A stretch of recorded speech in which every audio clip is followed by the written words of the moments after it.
Hey everybody, I'm Lauren and this is Brittany and we're two of your mealtime mentors, and today we're coming to you with a fun twist on lasagna, a recipe that everybody loves, right? Yes, absolutely. But I know when I think of lasagna, I just think of all the time it takes to prep everything and waiting on it to bake in the oven. So that's definitely not the case with this slow cooker lasagna recipe. Yes, and I think everybody truly loves lasagna, but it's something that we just don't make all that often because it is pretty time consuming. Yeah, and it can be intimidating. So this recipe definitely cuts out a lot of the work and that intimidation. So to get started, we're just going to spray our slow cooker with some nonstick spray.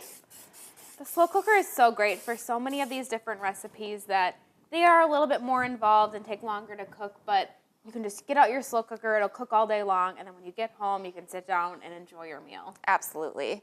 So the other thing we've done ahead of time is just brown some lean Italian turkey sausage. So that's all ready to go too. And that's definitely something you could do the night before if you're making this at home. And actually, you could really assemble this entire recipe the night before, pop this piece in your refrigerator, and then just pop it right back in the actual heating piece in the morning before you cook it.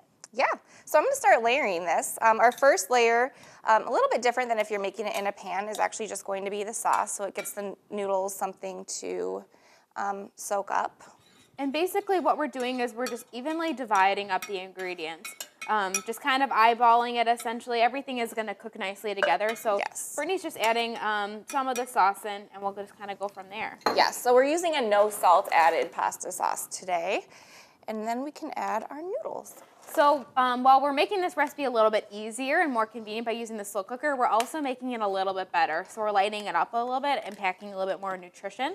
So as Brittany mentioned, we're using a no salt added pasta sauce. A lot of times pasta sauces can be high in sugar and salt depending on the variety and the brand.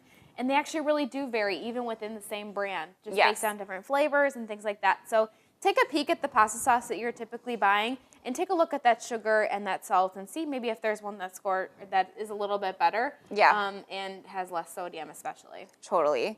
And then on top of our noodles, I'm going to add some part skim ricotta cheese.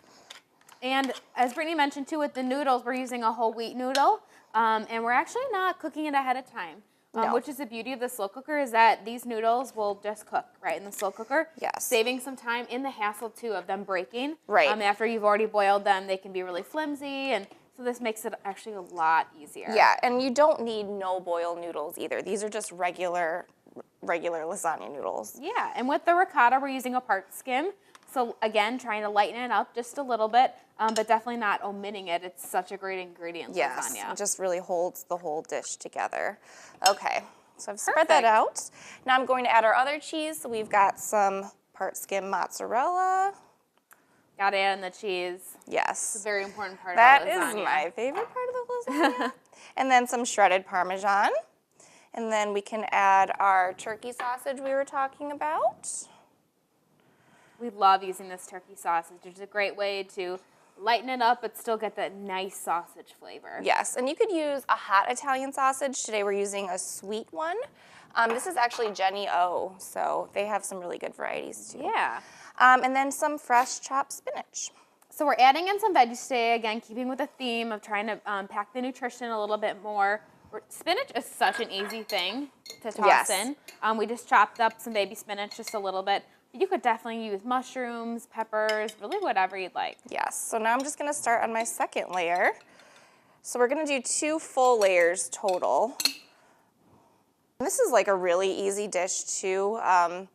Whether you're bringing it somewhere, it's just about throwing the stuff into a crock pot. It can feed a lot of people, which is great. Or to get the kids involved, it's always fun to get in there and make those layers. Yeah, lots of different steps. And try to just layer it the best you can. It doesn't have to be perfect. No, it doesn't have to look beautiful. Then I'm gonna do another layer of noodles. So this is where it kind of switches up the order, but it's the final layer. We're getting up to the top of our slow cooker too here. Yes. So it's perfect. I think I'm gonna use this other jar of sauce. It's got more in it. Add some more sauce on top. Perfect. And then finish it off with the rest of our mozzarella. I'm gonna add a little Parmesan too, why not? Oh yeah. We've got plenty. got some left over. It's nice to incorporate different cheeses, and that's the other thing too. If you have other cheeses on hand at home, feel free to use them. Yeah. Or if Use maybe it you up. don't have Parmesan, just use the mozzarella, whatever works. Okay, so now I'm gonna put the lid on this, and this will actually cook on high for 3 to 4 hours or on low for 6 to 8 hours or until the noodles are tender. And we have one ingredient less, and this is for topping our finished product, which we have some, so I'm gonna go grab that so Brittany can give it a try. Yes, absolutely. And also right before it's done cooking, if you wanna add a little bit more Parmesan on top, go for it. So we've got this lovely piece of lasagna here. I just Look love at how lasagna. gorgeous it is. I love looking at all the layers. It's And it so just looks pretty. so appetizing too. So we're just putting a little bit of basil on top. Smells so good. It's perfect for I'm gonna give it a lasagna. try. Who doesn't love lasagna? It's the ultimate comfort food in my opinion. It is. Okay. This is so good. You know what would be good in this too is some mushrooms. I think so too. And maybe if you did like a mushroom sauce, or it just pairs so nicely. Absolutely. Well, we hope you give this slow cooker recipe a try. And for more resources and recipes from your mealtime mentors, visit bestfoods.com.